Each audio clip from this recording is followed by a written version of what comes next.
Hello everyone, I am Arthi Das. Welcome back to my Arthi Trend Life channel. কেমন আছো তোমরা? আশা করি ভালো আছো। আমি অনেক ভালো আছি গাইস। এর আগের ভিডিওতে আমি বলেছিলাম সরস্বতী পুজো উপলক্ষে একটা আমি মেকআপ লুক ক্রিয়েট করব আর তোমাদের সাথে তা শেয়ার করব। তাই বসে পড়েছি তোমাদের সাথে শেয়ার করতে এই সুন্দর মেকআপ লুকটি। এই মেকআপ লুকটি আমি কীভাবে ক্রিয়েট করেছি তা দেখতে হলে অবশ্যই ধৈর্য সহকারে ফুল ভিডিও দেখো, একদম স্কিপ করো না গাইস। তো চলো আমি যতটুকু সম্ভব স্টেপ বাই স্টেপ দেখানোর চেষ্টা করেছি। তোমরা অবশ্যই এই লুকটা ক্রিয়েট করে সরস্বতী পূজায় ভালোই লাগবে। তো আর আমাকে কেমন লাগছে অবশ্যই কমেন্ট বক্সে লিখে দিও, একদম ভুলবে না কমেন্ট করতে। তো চলো আর পরবর্তীতে কী ধরনের ভিডিও চাচ্ছ তা অবশ্যই কমেন্টে লিখে দিও, আমি সে ধরনের মেকআপ লুক ক্রিয়েট করার চেষ্টা করব। আর ইনস্টাগ্রামে অবশ্যই ফলো করে দিও। আর হ্যাঁ, ভিডিও যদি ভালো লেগে থাকে অবশ্যই একটা লাইক করতে ভুলো না, কমেন্ট করো, শেয়ার করো আর অবশ্যই সাবস্ক্রাইব করো। পাশে থাকা বেল আইকনটি ক্লিক করে দাও যাতে আমার আপলোড করা ভিডিও সবার আগে তোমার কাছে পৌঁছাতে পারে। তো চলো বেশি কথা না বলে ভিডিওটা স্টার্ট করা যাক। So light, camera and action. প্রথমে মেকআপ করার শুরুতে ফেস ওয়াশ দিয়ে ফেসটা ক্লিন করে নিতে হবে। তো আমি ফেস ওয়াশ দিয়ে ভালো করে আমার ফেস ক্লিন করে নিয়েছি। দেন আমি একটা ময়শ্চারাইজার অ্যাপ্লাই করে নিচ্ছি। তো এখানে ইউজ করছি আমি পন্ডস ময়শ্চারাইজার। তো এই ময়শ্চারাইজারটা চাইলে তোমরা অ্যাপ্লাই করে দেখতে পারো, ভালোই খারাপ নয়। তো ঠিক আছে, চলো ভালো করে এটা ব্লেন্ড করে নেওয়া যাক এই ময়শ্চারাইজারটা। তো ময়শ্চারাইজারটা খুবই হেল্পফুল, বিশেষ করে শীতকালে ফেসটা অনেকটা ড্রাই হয়ে যায় গাছ শীতকালে। তো শীতকালে যখন একটা ময়শ্চারাইজার অ্যাপ্লাই করে নিবে তাহলে দেখবে ভালো একটা রেজাল্ট পাবে। তো মেকআপ করার শুরুতে ময়শ্চারাইজারটা একদম স্কিপ করা যাবে না, এটা মাস্ট। তো মেকআপ করার প্রথমে অবশ্যই ময়শ্চারাইজারটা অ্যাপ্লাই করে নিবে। তো চলো ময়শ্চারাইজার অ্যাপ্লাই করা আমার কমপ্লিট হলে দেন আমি একটা ইউজ করে নিচ্ছি ভ্যাসলিন, কেন কি আমার ঠোঁটটা যাতে ড্রাই না হয়ে যায়। তো অনেকটা ভালো হয় তোমার ঠোঁটের জন্য ভ্যাসলিন অ্যাপ্লাই করা। শীতকালে তো বিশেষ করে ভ্যাসলিনটা অনেক হেল্পফুল বলতে পারো। যাই হোক, আমি এখানে যাতে আমার ঠোঁটটা ড্রাই না হয়ে যায় এই কারণে ভ্যাসলিন অ্যাপ্লাই করে নিয়েছি। তো ঠিক আছে, এরপর একটা রেড কালার শেড নিয়েছি। দেন আমি আমার ডার্ক সার্কেল এরিয়া যেগুলো যেখানে কালো আছে বা আমি চাইছি যে ডার্ক সার্কেলগুলো হাইট হয়ে যাক, তো সেখানে আমি একটা রেড কালার শেড অ্যাপ্লাই করে নিচ্ছি, দেখতে পাচ্ছ। তো তোমাদের যদি ডার্ক সার্কেল থেকে থাকে বা পিম্পল থাকে তো সেই অনুযায়ী তোমরা কালার ইউজ করে নিবে। এতে কি হবে, পিম্পল ডার্ক সার্কেল ইত্যাদি থাকলে তা হাইট হয়ে যাবে। তো মেকআপটা অনেকটা সুন্দর দেখাবে, মেকআপটা স্মুথ হবে এবং তোমার লুকটা অনেকটা ব্রাইট হবে। তো সে কারণে অবশ্যই কালার কারেক্টার অ্যাপ্লাই করে নিবে, এটা মাস্ট। যার যার ফেসের প্রবলেম অনুযায়ী সে ধরনের কালার কারেক্টার অ্যাপ্লাই করতে হয়। তো আমার যেহেতু একটু ডার্ক সার্কেল আছে হালকা হালকা, তো আমি ভেবেছি চলো রেড কালারটা ইউজ করা যায়। কেন রেড কালার ইউজ করলে আমার অলরেডি ডার্ক সার্কেলগুলো হাইট হয়ে যায়, তো এর জন্য আর বেশি কালার কারেক্টার অ্যাপ্লাই করতে হয় না। তো তোমাদের প্রবলেম অনুযায়ী অবশ্যই কালার কারেক্টার অ্যাপ্লাই করে নিবে। আচ্ছা ঠিক আছে, চলো কালার কারেক্টার অ্যাপ্লাই করা তো আমার কমপ্লিট। দেন আমি ইউজ করে নিচ্ছি ফাউন্ডেশন।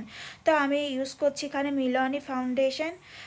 তো বলতে পারো এটা আমি বেশিরভাগ আমার প্রায় ভিডিওতে দেখবে আমি মিলনি ফাউন্ডেশনটাই অ্যাপ্লাই করি, আমার ভালো লাগে এই কারণে এটা আমার স্কিন টোন। তো তোমাদের স্কিন টোন অনুযায়ী শেড পছন্দ করবে এবং মিলনি ফাউন্ডেশনটা তোমরা চাইলে অ্যাপ্লাই করে দেখতে পারো।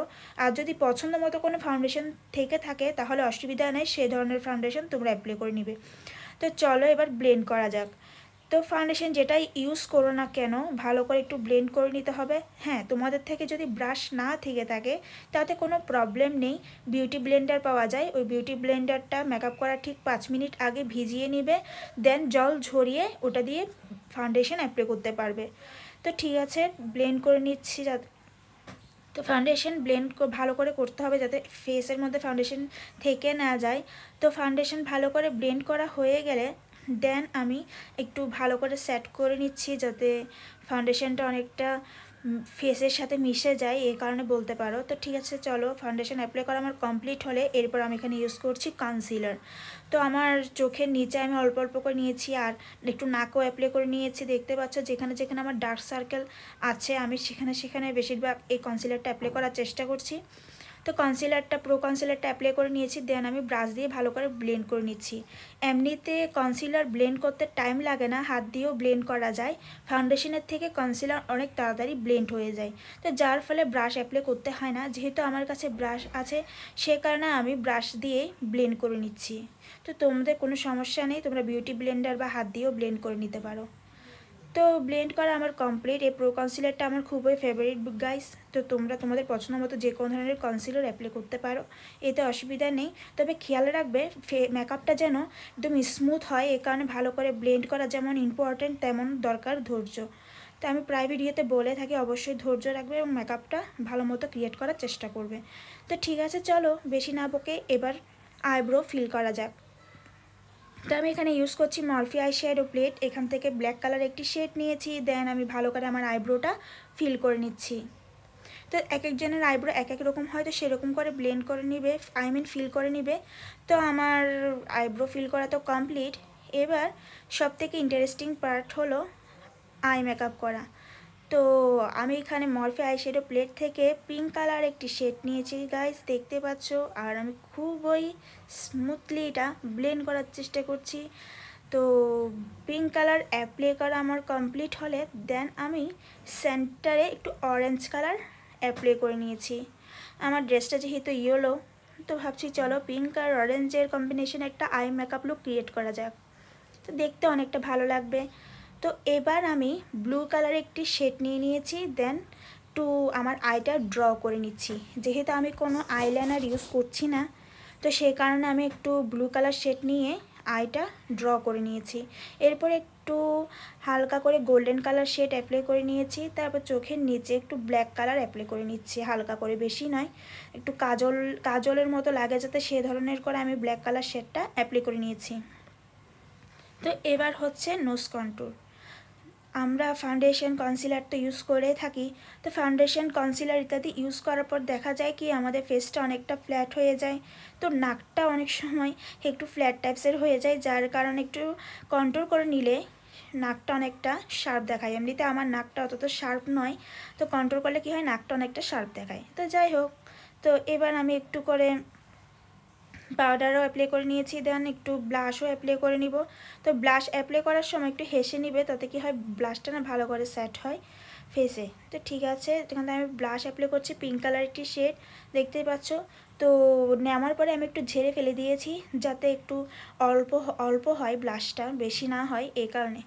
তো চলো এবার নাকও একটু অ্যাপ্লাই করে দেওয়া যাক, তাতে দেখতে ভালো লাগে অনেকটা, সেই কারণে আমি একটু নাকও অ্যাপ্লাই করে নিয়েছি। দেন আমি হাইলাইট করে নিচ্ছি আমার নোজটা। হাইলাইটিং পার্টটা তো আমার খুবই ফেভারিট। তো তোমরা কারা কারা পছন্দ করো অবশ্যই কমেন্টে লিখে দিও, লিখতে ভুলবে না। তো আমি একটু গালও অ্যাপ্লাই করে নিয়েছি, যাতে আমার ফেসটা অনেকটা চিকচিক ভাব থাকে। যাই হোক, এবার আমি লিপস্টিক অ্যাপ্লাই করে নিব। এখানে আমি ইউজ করছি রেড কালার শেড একটা লিপস্টিক, যেটা অনেকটা এই মেকআপের সাথে যাবে, খুব ভালো লাগবে, তাই বললাম। তো সেই কারণে আমি রেড কালার শেডটা অ্যাপ্লাই করে নিয়েছি, দেখতে পাচ্ছ। তারপরে এই কিউট ইয়ারিংগুলো পরে নিব। তো এগুলো পরে তোমাদের সাথে একেবারে দেখা হচ্ছে। So 1 2 and 3। তো এবার দেখে নাও আমার ফাইনাল মেকআপ লুক কেমন লাগছে। অবশ্যই গাইজ যতটুকু সম্ভব মেকআপ লুকটা অনেকটা কিউট রাখার চেষ্টা করেছি। তো তোমাদের ভালো লেগে থাকলে অবশ্যই একটা লাইক করতে ভুলো না গাইজ, আর দেখে নাও আমার এই ফাইনাল লুক, আর অবশ্যই ট্রাই করো। সো এটা আমার ফাইনাল মেকআপ লুক। তোমরা তো অলরেডি আশা করি দেখে নিয়েছো ফুল ভিডিওটি, কেমন লেগেছে অবশ্যই কমেন্টে বলে দিও, আর অপেক্ষায় থাকো নতুন নতুন ভিডিওর জন্য। তো চলো আজকের মতো ভিডিওটি এন্ড করা যাক। So bye bye and thanks for watching.